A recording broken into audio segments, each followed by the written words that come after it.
The case I'm doing today is fairly unusual because the patient was referred to me by the primary care physician via phone call shortly after she had surgery done by another surgeon. I actually happen to know the surgeon, and generally speaking, I don't like taking patients immediately after they have surgery elsewhere, mainly because I think it's good for the patient to have direct communication with the surgeon who did the surgery about what specifically was done and what their questions or concerns are. But in this case, the patient did not want to go back to that surgeon, and what happened was that she had a cervical fusion done from the back, a posterior cervical fusion, and after the surgery, she found she had immense pain in the back of her neck and wasn't able to turn her head.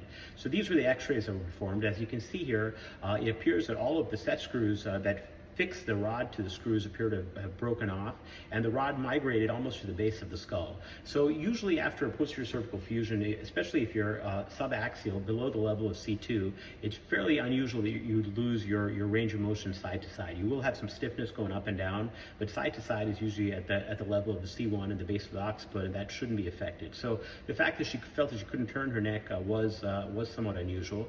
And usually these screws are tightened to a certain degree of force, and that's usually something that's determined by the manufacturer. And the source of this happening could be one of two things. One is that the screws themselves weren't final tightened, or in some cases there's enough angulation of the spine that the forces are so high that it can push the rod and the screws out. I don't think that would have happened in this case because she's not that kyphotic, although she does have a little bit of kyphosis when you evaluate her dynamic x-rays and the CT scan. But nevertheless, I think it illustrates two important points. Number one, the checks and balances in the OR. For example, if the surgeon happened to have forgotten to tighten the set screw, the reps and others there to remind them to ensure that something like this doesn't happen. And number two, the importance of what we always tell patients: to listen to your symptoms, listen to your body. If you feel something's unusual, let your doctor know. Make sure that adequate further follow-up investigations are performed.